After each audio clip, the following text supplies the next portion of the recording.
하나님의 말씀의 강론에 들어가기 전에 저를 따라해 주셨으면 고맙겠습니다.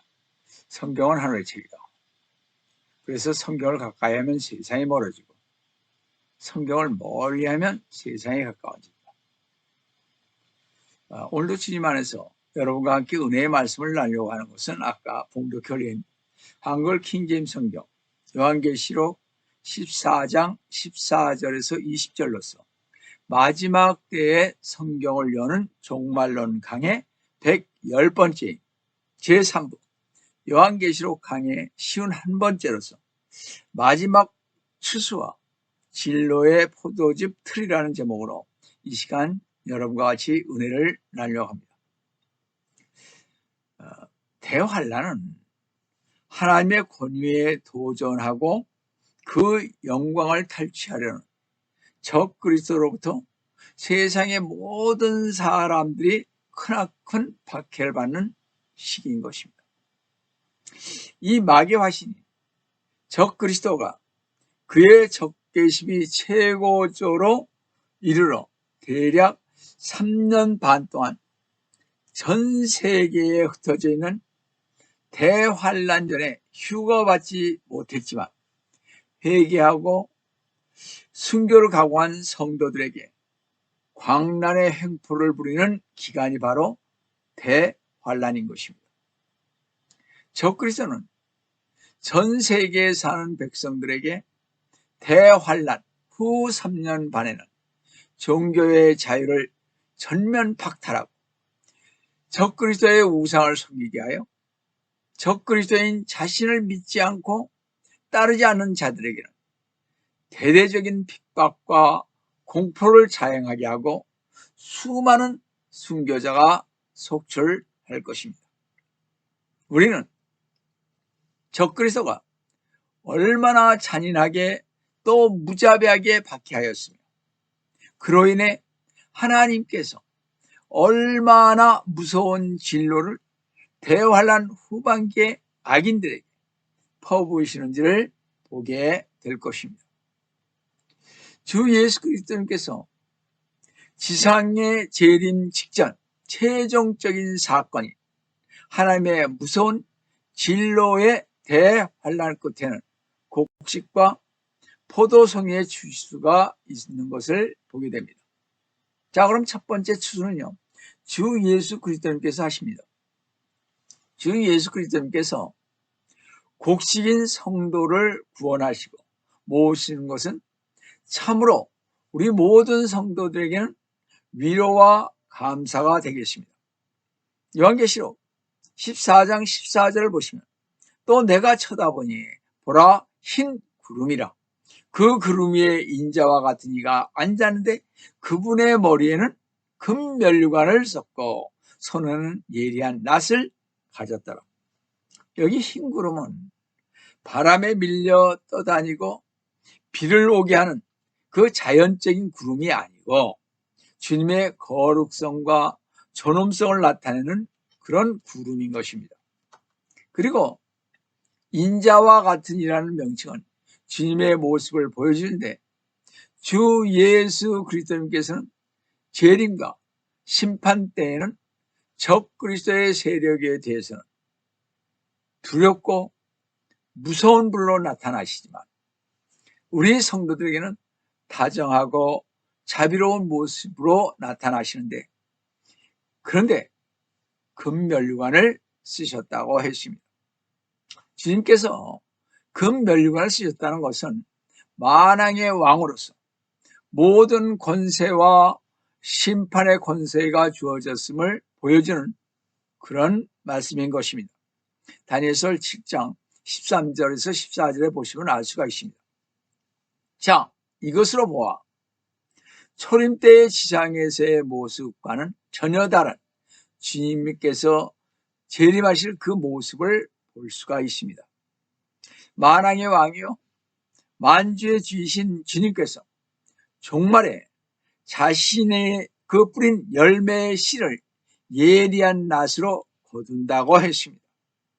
이것은 날카로운 심판을 보여주는 것인데 주님은 종말의 취소에 관하여 이렇게 말씀하셨습니다.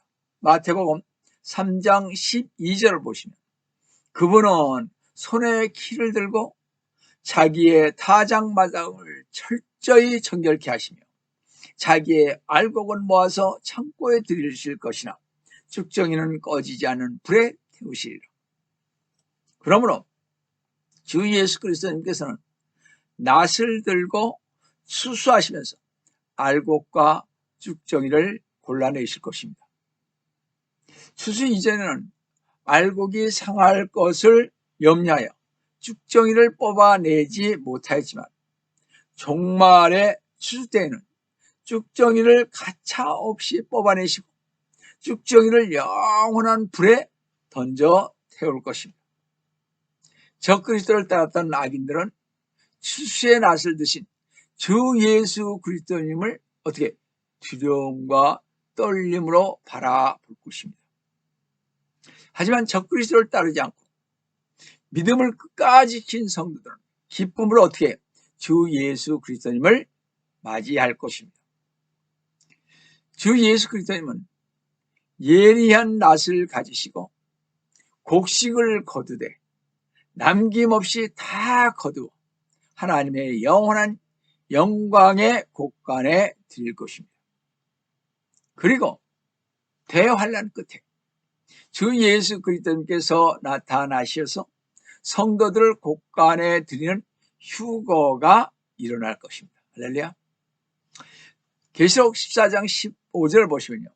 그때 다른 천사가 성전에서 나와 구름 위에 앉으신 그분께 큰 음성으로 부르짖기를 주의 낫을 대어 곡식을 거두소서. 주께서 거두실 때가 되었으니 이는 땅의 곡식이 익었습니다 라고 하더라. 전에 보았던 개혁성경에는요, 천사가 인자이신 예수 그리스도님께 명령하는 것을 우리는 볼 수가 있습니다. 개혁성경은 뭐라고 그러냐면요, 내 낯을 들어, 예수님에게 네 낯을 들어 거두라, 휘둘러 거두라, 거둘 때가 이르러 땅의 곡식이 다 익었음이로다 했습니다. 어떻게 감히 천사가 주 예수 그리스도님께 하대하는 명령을 할 수가 있겠습니까? 여기에서 우리가 보는 천사는요, 킹제임스 성경처럼 주 예수 그리스도님께 경어를 써서 하나님의 명령을 전달했어야 하는 것입니다. 여하튼 이 천사는 하나님의 말씀을 인자이신 주 예수 그리스도님께 전달하여 곡식을 거두소서 주께서 거둘 때가 되었사오니 그랬습니다. 이는 땅에 곡식이 익었습니다 라고 외쳤습니다. 여기서 보던 주님의 심판은 때가 지나간 후에 하시는 법도 없고, 그렇다고 해서 때를 어겨 일찍 거두시는 법도 없다는 것입니다. 주님께서는 정확하게 추수하시고 어김없이 심판하시고 구원할 자는 다 구원하시고 멸망시킬 자는 다 멸망시킨다는 것입니다. 그래서인지 성도들 중에는 주님이 더디어 오신다고 원망하는 사람도 있습니다. 불평하는 사람도 있습니다. 그러나 주님께서는 곡식이 다 익을 때까지 기다리고 계신다고 말씀하고 계십니다. 자, 하지만 주님께서는요, 그 원망과 불평을 다 들으시면서 오직 사랑의 마음으로 기다리십니다. 농부가 봄에 씨앗을 뿌리고 싹이 터서 자라나는 것을 보며 추수 때를 기다리듯이 주님은 기다리십니다. 그러므로 성도는 인내하시는 하나님께 감사드리며 성숙한 신앙인이 되도록 교육을 받아 쭉정이가 아니라 알곡이 되도록 신앙에 정진해야 할 것입니다. 성도 여러분, 대환란 끝에는요, 주 예수 그리스도님께서 세상에 승리하셔 다시 나타나시기 직전에 추수하실 것입니다. 그것이 계시록 14장 16절을 보시면요. 그러자 구름 위에 앉으신 이가 그의 낯을 어떻게 땅에 대어 땅에서 곡식을 거두시더라. 주 예수 그리스도님께서는 대환란 마지막 때에 곡식을 거두어 드리기는 때는 은혜의 구원의 날은 끝이 난 때인 것입니다. 이때는 믿지 않는 자들에게는 더 이상 기회가 주어지지 않은 운명이 영원히 봉인된 때인 것입니다. 아마도 인류 역사상 가장 처참한 날이 될 것입니다. 그러나 믿는 자들은 이 마지막 때 보호를 받아 천국으로 들어가서 새 세상에서 어떻게 영원히 살 것입니다. 자, 두 번째 추수는요, 하늘의 천사가 합니다. 계시록 14장 17절 보시면요, 그 후에 또 다른 천사가 그렇습니다. 또 다른 천사가 하늘에 있는 성전에서 나오는데 그 역시 예리한 낫을 가졌더라. 이 추수는 하늘의 성전에서 천사가 합니다. 이 천사는 포도 수확기 동안에 포도를 거두어 드리는데 앞에 15, 16절에서는 땅에 곡식을 거두어 창고에 모여 드렸습니다. 근데 이 하늘의 그 성전에서 나온 천사는요, 땅에 포도를 거두어 창고에 모아드리는 것이 아니라 진로에 포도즙 틀에 던져놓는데 그 피가요 1600 스타디온까지 흐른다고 했습니다.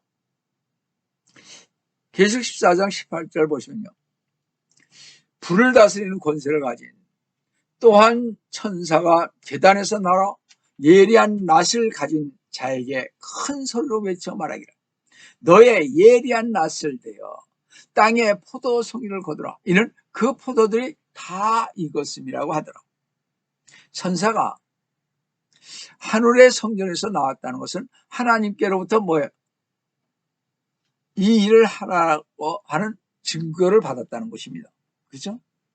이 천사가 곡식을 거두는 외에 또 다른 것은요, 적그리스도의 세력을 심판하기 위하여 주님께서 직접 나타나시지 않고 천사를 보내어 심판하게 하신 점일 것입니다.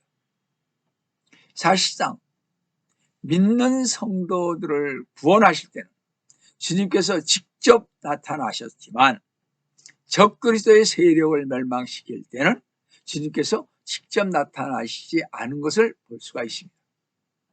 심판은 다 똑같이 받으나 그 심판을 받을 사람에 따라서 주님께서 하시느냐 아니면 천사가 하느냐 하는 뚜렷한 차이가 난다는 것을 볼 수가 있습니다.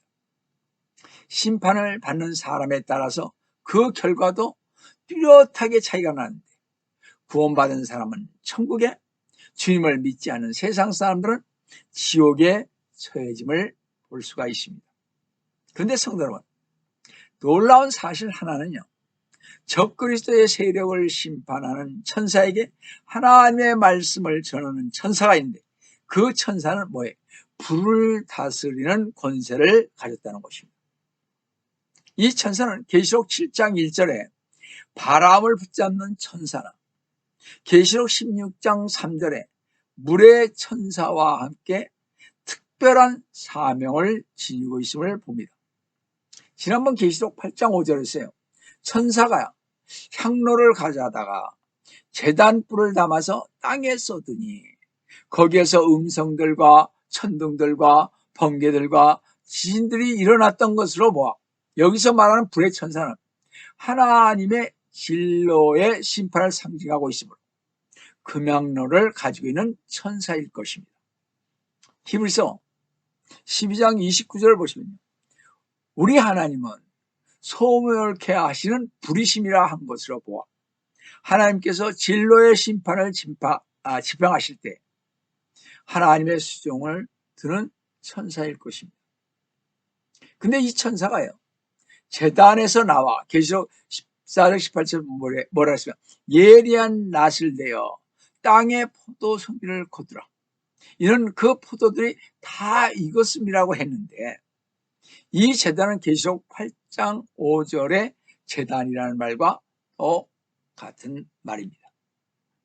그러므로 이 천사가 제단에서 나왔다는 것은 성도들의 기도와 관계가 있는 것으로 보아 계시록 6장 9절에서 10절에서 하나님의 말씀과 예수 그리스도의 증거 때문에 순교당했던 자들과 환난 때에 땅에서 희생당한 이들의 혼이, 즉 계시록 7장 9절에 있는 그 혼이 복수를 위해 기도한 것이 상달되어 있기에 천사가 하나님의 명령을 전하며 낯을 대어 땅에 포도송이를 거두라 한 것으로 보고 적그리스도의 세력의 악이 이제는 극한 상황으로 치닫는 것을 보고 하나님의 공의와 심판을 설정해야 할 때가 되었음을 보여줍니다. 이제 실행해야죠. 그런 때라 이런 얘기입니다. 성도 여러분, 우리는 여기서요 하나의 귀한 교훈을 얻는 게, 주님은 구원을 받은 믿는 성도가 신앙이 가장 성숙할 때 데리고 가시며, 또한 적그리스도가 심판받는 것과 죄가 극히 심할 때가 될 때 하나님께서 심판하신다는 것입니다. 좋은 예로 아브라함이요 가나안에 거할 때는 가나안의 죄가 아직도 심하지 않았기에 아브라함 자손에게 약속한 이 땅을 하나님께서 심판하지 아니하셨습니다. 그때는요. 그러나 가나안의 죄가 극심하여지자 도저히 하나님께서는 참을 수가 없으셔서 아브라함이 죽은 지 400여 년이 지난 후 모세를 통하여 이집트에서 노예 생활하던 이스라엘 백성을 이끌고 나오셔서 아브라함에게 약속한 땅인 가나안 땅을 쳐서 전부 멸족시키라고 하지 않았습니다. 하나님께서는 절대 죄악을 두고 보시지 않으십니다. 성도 여러분, 농부가 익지 않은 곡식이나 포도를 거두는 법이 없듯이 하나님의 심판도 마찬가지인 것입니다. 불을 다스리는 권세의 천사가 그 전한 하나님의 말씀을 받은 포도 수확을 하는 천사는요, 낯을 대어 포도를 거두어 하나님의 진로의 큰 포도즙 틀에 던져 넣었던 것입니다.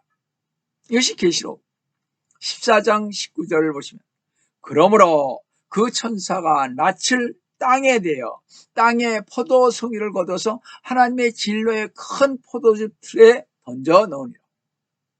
그 당시 땅의 포도는 대단히 중요한 것이었습니다. 그런데 신명기 32장 32절에서 33절을 보시면요, 그들의 포도나무는 뭐예요? 소돔의 포도나무요 고모라의 들에서 나온 것이라.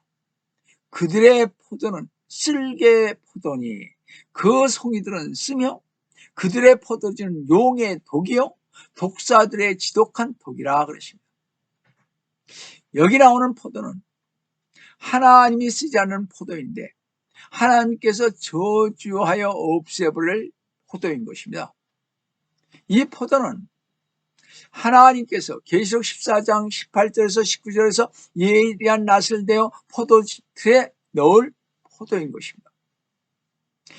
소돔의 포도나무 고모라의 들에서 나온 이것은 장차 가증스러운 금잔을 가진, 계시록 10장 4절에 그 금잔을 가진 바벨론으로서 모든 민족들이 그녀인 바벨론의 음행으로 인하여 진로의 포도주를 받는데, 진로의 포도주는 가톨릭인 것입니다.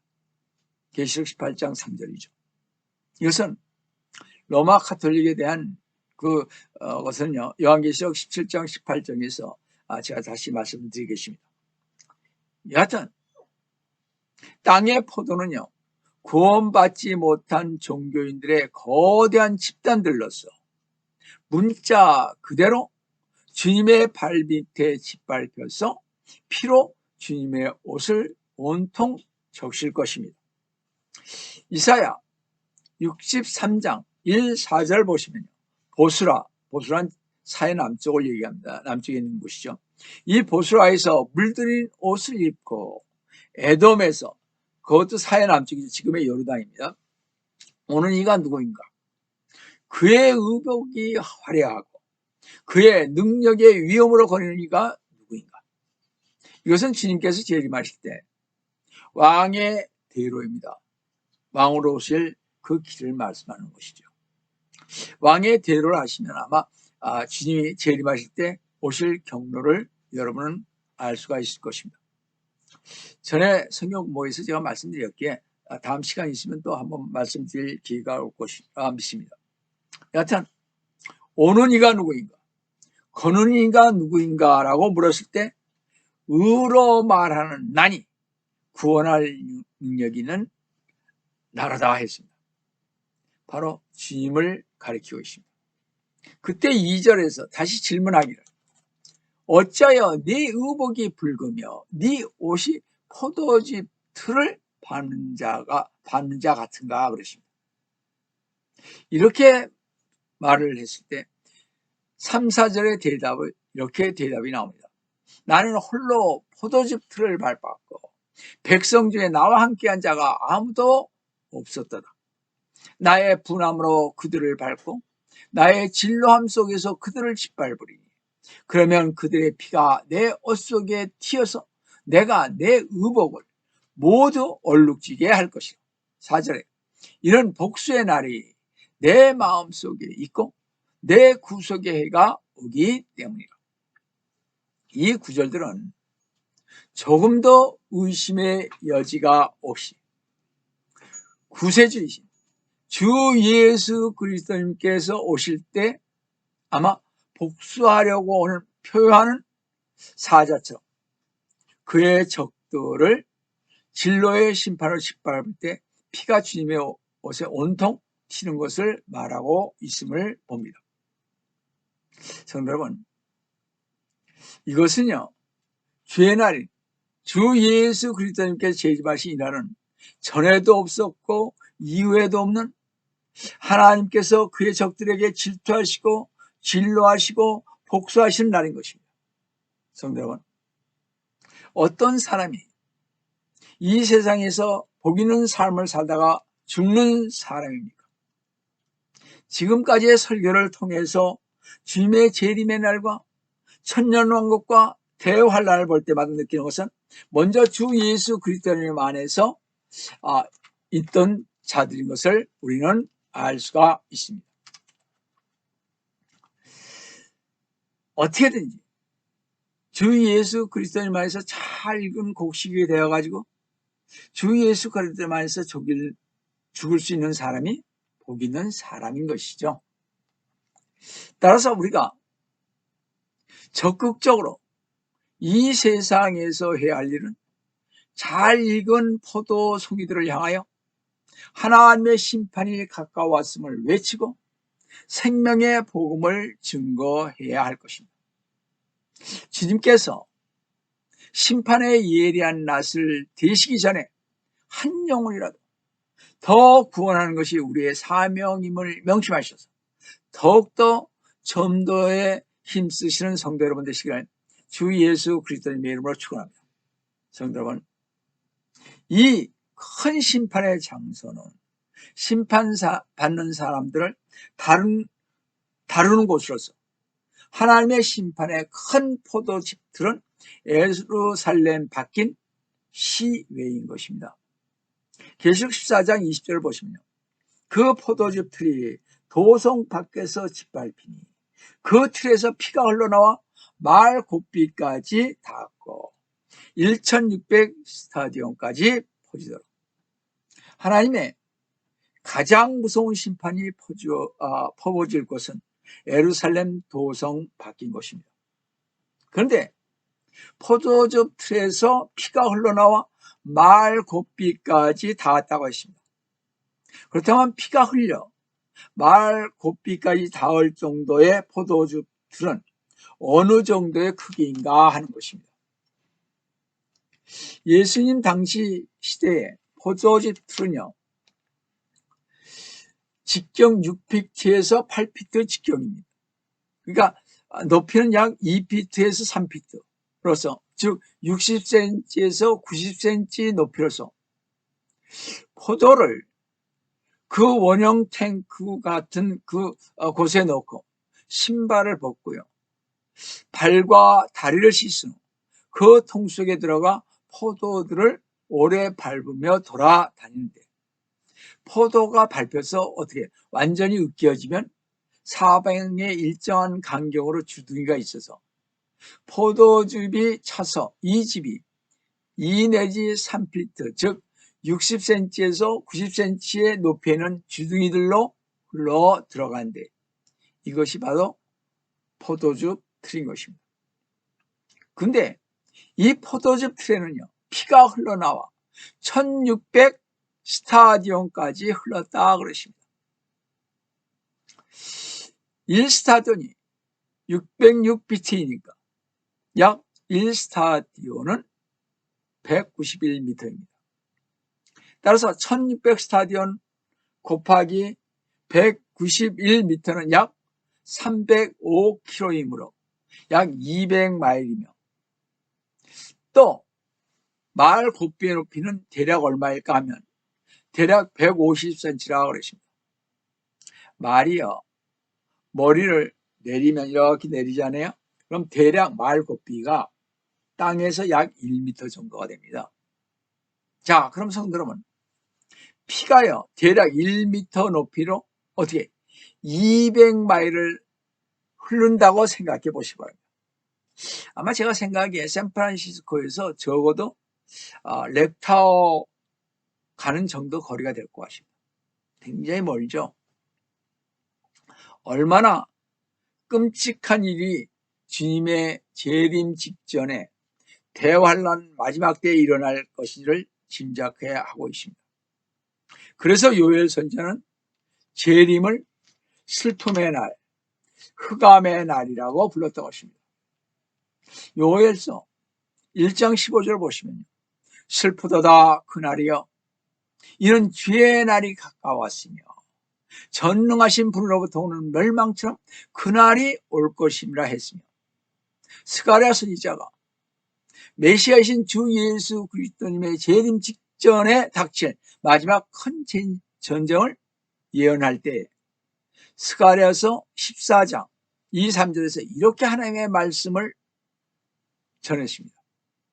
내가 민족들을 모아 예루살렘을 대적하여 싸우게 하리라. 3절에 그때 주께서 나가 그 민족들을 대적하여 싸우리니 전쟁의 날에 싸우셨을 때처럼 하시리라. 바로 이때는요, 제4차 세계대전, 우리가 보통 3차 세계대전이라고 하는 아마겟돈 전쟁 때입니다. 이때 열국의 군대들이 2억의 군대가 아마겟돈 골짜기에 모일 것입니다. 이때 아마겟돈 골짜기에는 2억의 군대의 그 신욕품, 무기, 사람의 시체와 피가 가득 차서 흘러 내려갈 것입니다. 주 예수 그리스도님께서 흰말을 타고 다시 오실 때 이 피가 너무 높이 쌓여서 말 곱비들이 이 피에 젖고 주님과 함께 돌아온 성도들의 발은 피에 적시게 될 것입니다. 시편 68편 23절입니다. 성도 여러분, 얼마나 끔찍한 장면입니까? 그럼에도 우리가 부인할 수 없는 것은 주 예수 그리스도님의 재림 때의 모습인 것입니다. 주 예수 그리스도님은 초림 때는 어린 양으로 오셨지만 재림 때는 어떻게 표하는 성난 사자의 모습으로 오실 것입니다. 그런 주님, 영광의 주님이 오시길 우리 성도들은 기다리는 것입니다. 그래서 우리가 주님의 재림을 기다리며 사모하고 있지 않습니까? 성도 여러분, 포도가 거두어져 하나님의 큰 진로의 포도즙 틀에 던져지는 모습은 땅에 뿌리를 두는 악한 생활에 든 그 소망이 없습니다. 그 생활에는 이 세상 사는 것이 소망이 없잖아요.